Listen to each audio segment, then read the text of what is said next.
Imagine you hire a crew of elite, highly recommended contractors to renovate your house. Okay, I can picture that. Right. So you pay a premium, you clear your schedule, and they show up right on time. As they should. Exactly. But instead of swinging hammers and, laying tile, they just sit on your floor drinking tea, completely ignoring the project. That sounds incredibly frustrating. It really is. And why? Because someone sneakily changed the locks on their toolboxes and they basically can't get to their gear. Oh, wow. Yeah. And that completely frustrating scenario isn't just happening on a job site, it's actually happening in your bloodstream. Which is wild to think about. It is, because if you've been taking omega-3 fish oil to, optimize your health, you might unknowingly be sabotaging expensive regenerative therapies like the O shot. Which brings us to our deep dive for today. Yes, welcome to today's deep dive. We have this really fascinating stack of sources today that paint a vivid and honestly somewhat alarming picture. Very alarming. We're blending standard pre- and post-care clinical guidelines for the O shot from clinics all over North America with some incredibly dense peer-reviewed biochemical research papers. And bridging those two worlds is really where the magic happens. Right. So our mission today is to figure out why this widely recommended, heavily researched daily supplement fundamentally alters human blood cells. To the point where doctors are forced to strictly ban it before you can even undergo the procedure. Exactly. So, okay, let's unpack this, because you're trying to optimize your body, taking your daily fish oil, but you might actually be guaranteeing yourself some serious post-injection bruising. Yeah. And to understand how a daily vitamin could orchestrate that kind of cellular sabotage, we really have to look closely at that construction crew you just mentioned. The elite contractors. Right, the contractors. Because the entire O-shot procedure relies entirely on one specific component of your blood, which is your platelets. And if we don't first establish what platelets are built to do under normal circumstances, the way systemically high doses of omega-3s dismantle them, well, it just won't make sense. That makes total sense. I think we need to set the scene with the procedure itself, just so you, the listener, have the full context of what is supposed to happen. Perfect.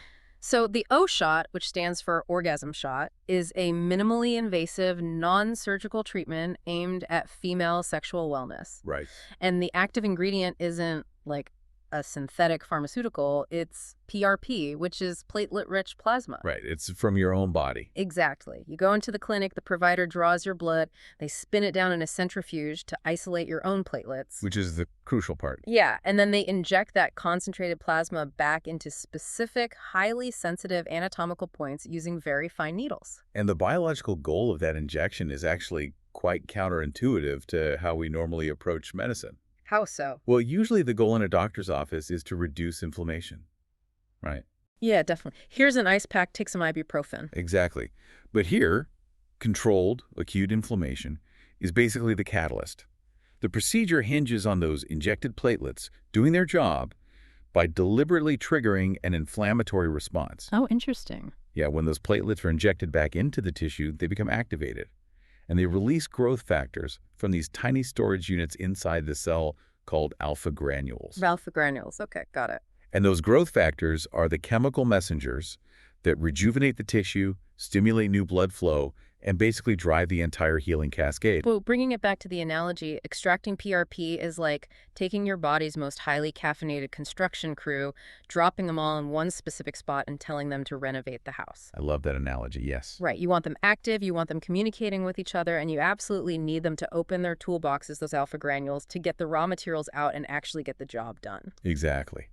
But when you look at the clinical sources, there is this severe recurring warning across the board. Yeah, I saw that. Right, whether it's a med spa in Virginia or a wellness institute in Dallas, the guidelines universally mandate that you must avoid high-dose omega-3 fish oil, EPA, DHA, and flaxseed oil For how long? for anywhere from 3 to 14 days before your appointment. Wow. Yeah, they basically group this natural supplement right alongside heavy-duty prescription blood thinners, ibuprofen, and aspirin. But I mean, why is such a strictly enforced 2-week ban? It's just a grocery store supplement. You would think so. Right. Surely just flushes out of your system in a day or two, like a headache pill or, I don't know, caffeine. You'd really think so. But omega-3s don't just pass through your plasma and get excreted.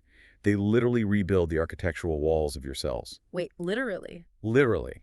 To understand why a 2-week ban is necessary, we have to look at how omega-3s physically alter your platelet construction workers at a structural biochemical level. Okay, because the research papers in our stack detail exactly how this works. They do, in very dense detail.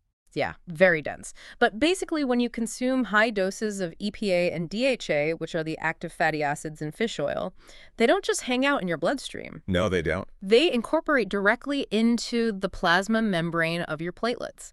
The data shows that in just 4 weeks of supplementation, the EPA levels in the actual membrane of the platelet can increase 5-fold. 5-fold, that's massive. Right. And DHA increases by 50%. So Yeah. you are physically changing the building blocks of your cells. It is a fundamental structural shift in the lipid bilayer of the cell wall. Mm-hmm.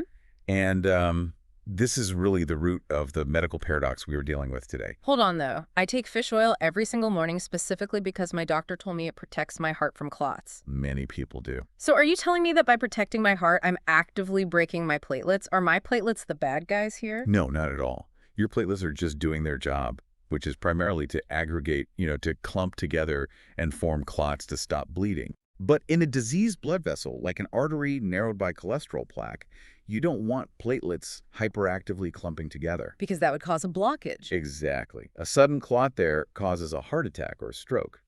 That is the exact reason omega-3s are cardioprotective. They calm the platelets down and make them less sticky. I see. But in a regenerative procedure like the O-shot, you need that robust, aggressive platelet response to trigger the healing. Right, because you need the contractors to wake up and work, and the sources detail the mechanism for how omega-3s calm the platelets down. Right, the chemical swap. Yeah, it's a literal competition for resources inside the cell. Normally, your cell membranes are packed with a fatty acid called arachidonic acid, or AA. Okay. And when a platelet gets activated by an injury, an enzyme called COX grabs that arachidonic acid and turns it into a molecule called thromboxane A2. Thromboxane A2. Right. Think of thromboxane A2 as this massive megaphone. Mm. The platelet uses it to yell at all the other nearby platelets to clump together immediately. It has an incredibly powerful pro-aggregative effect. But when you load your cell membranes up with omega-3s, the EPA takes up the physical space where the arachidonic acid used to be. So it bumps it out. Basically, yeah. Hmm. So the COX enzyme goes looking for fuel, and it grabs the EPA instead. And when the enzyme processes EPA, it creates a slightly different molecule, which is thromboxane A3. Which sounds identical, just a different number. I know, but biologically the difference is massive. Thromboxane A3 is only weakly pro-aggregative. Oh. Yeah, it's like replacing that massive megaphone with a tiny muffled whisper. The signal for the platelets to clump together is drastically reduced because the chemical messenger is fundamentally weaker. That makes so much sense. And the interference doesn't even stop with the megaphone. EPA and DHA also cause something called lipid raft disruption. Lipid raft disruption. Okay, let's break that down. Because the cell membrane isn't just a smooth, uniform bubble, right? Right, it's not. It has these specialized, thicker areas called membrane rafts, which act like anchoring docks for important receptors. And one of those is the GPVI receptor. That is the exact receptor platelets use to bind to collagen. Yes. So when a blood vessel is injured, the collagen underneath is exposed, the GPVI receptor touches it, and the platelet knows it's time to get to work. But when the cell membrane is flooded with EPA and DHA, those lipid rafts lose their structural integrity. They become totally disordered. So the dock is unstable. Exactly. Because the dock is unstable, the GPVI receptor can't function properly. The platelet's ability to basically sense collagen and send alarm signals into the interior of the cell is severely impaired. Wow. Yeah, the research papers actually note a 50% reduction in downstream functions, like PAX1 binding and P-selectin exposure. Wait, I need to pause you there for a second. Paxa1 binding, P-selectin. Oh, right, sorry. Yeah, for those of us who don't spend our days in a biochemistry lab, what are those things actually doing in the blood? Good point. Think of it this way. When a platelet gets activated, it changes shape and exposes hands on its surface to grab onto other platelets. Okay.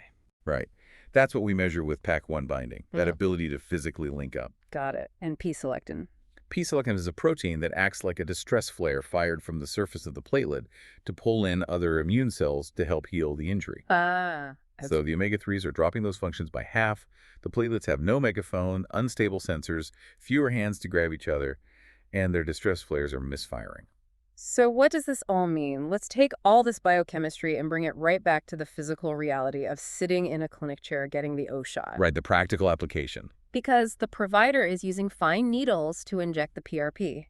And every time that needle pierces the tissue, it causes microscopic damage to the blood vessels, which exposes that collagen we just talked about. Exactly. Normally, your platelets would instantly aggregate. They would stick to the collagen, send out the massive thromboxane A2 signal, clump together with their PASI-1 hands, and plug those tiny holes in a matter of seconds. But you've been taking high-dose systemic omega-3s, so you've put all the first responders on Do Not Disturb mode. Do not disturb, yes. They can't hear the alarm clearly because they only have the weak thromboxane A3 whisper, and they can't even find the emergency because their GPVI receptors are just floating around in disordered lipid rafts.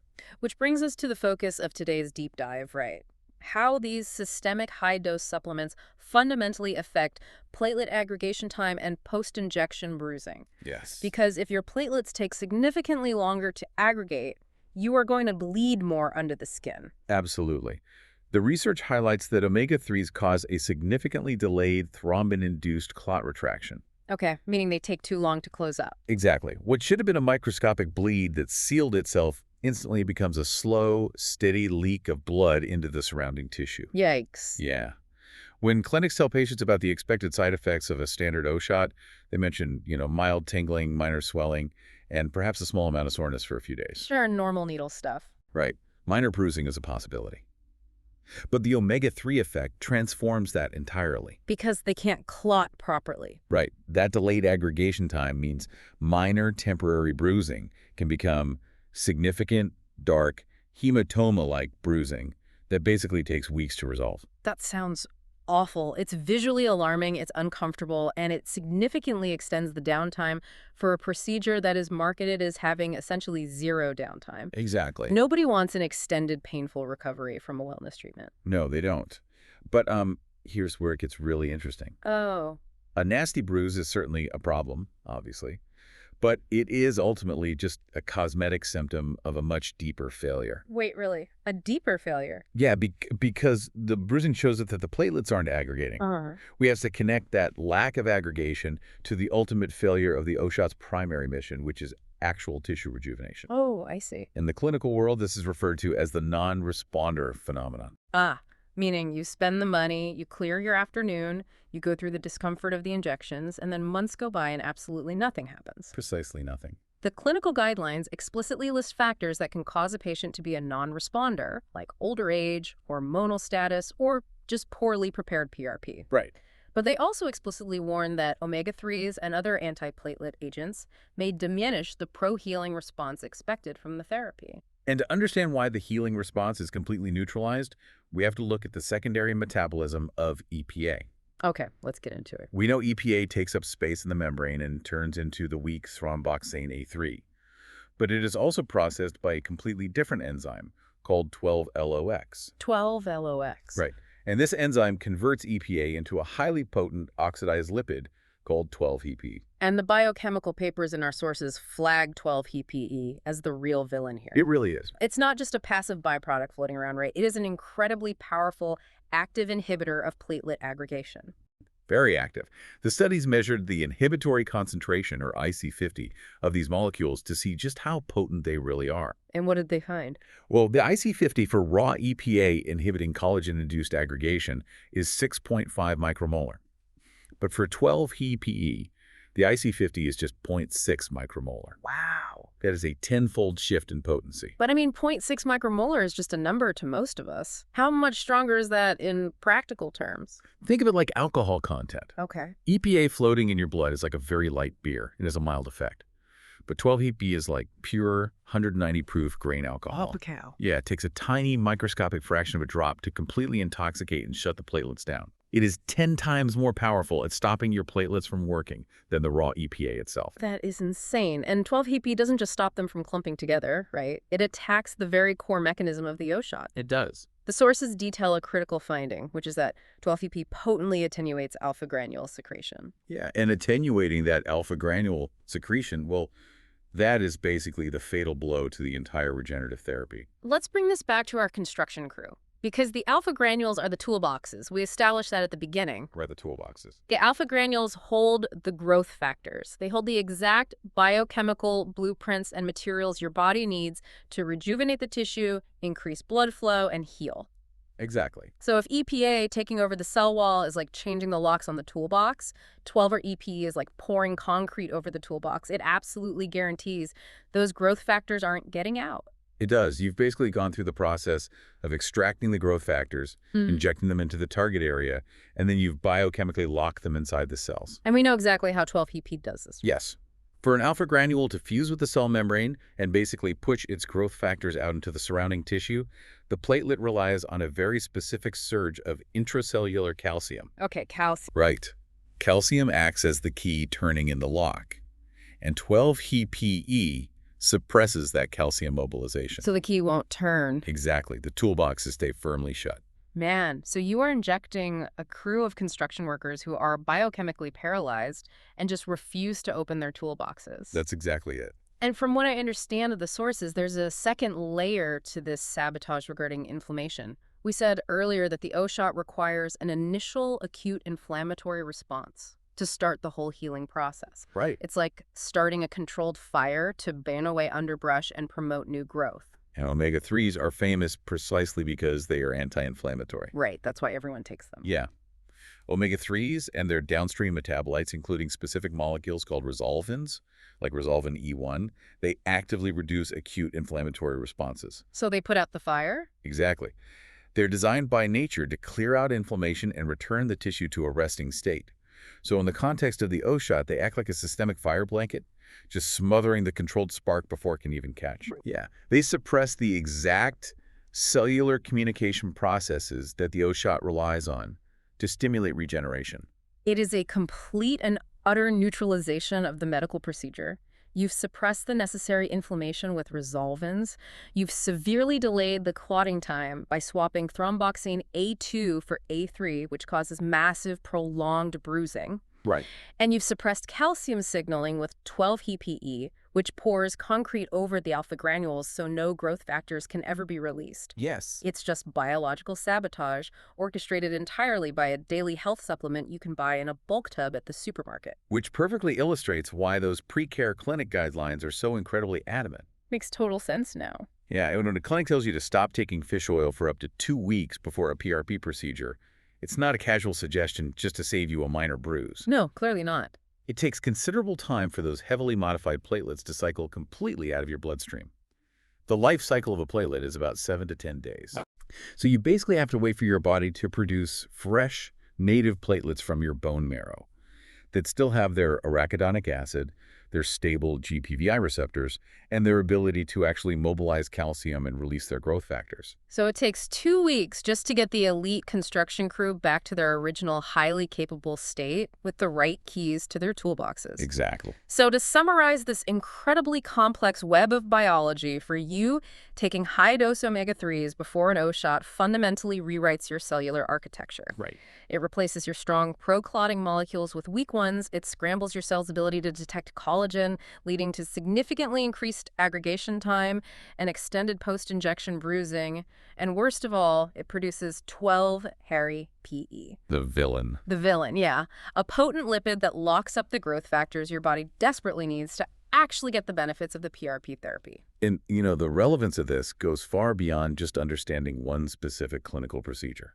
Well, this scenario is a perfect, striking example of why the word healthy doesn't mean good for every single situation. That is such a good point. We tend to view over-the-counter supplements, especially natural, holistic ones like fish oil, as universally beneficial and totally harmless. Right, it's just fish oil. Exactly. Yeah. But this deep dive proves that they are powerful biochemical agents. They can completely remodel the architecture of your blood cells and actively dismantle expensive, cutting-edge regenerative medicine from the inside out. It really makes you rethink what a simple daily vitamin routine is actually doing under the hood of your car. It really does. I mean, if a daily fish oil pill can structurally rebuild your blood cells in just 4 weeks and completely neutralize a targeted medical procedure, it makes you wonder. Wonder what? What other regenerative therapies or even just your own natural day-to-day bodily healing processes might we be accidentally supercharging or completely sabotaging with our daily wellness routines. That is a very provocative thought. Next time you see a crew of contractors standing around drinking tea on a job site, you might just want to check what's actually in their toolboxes.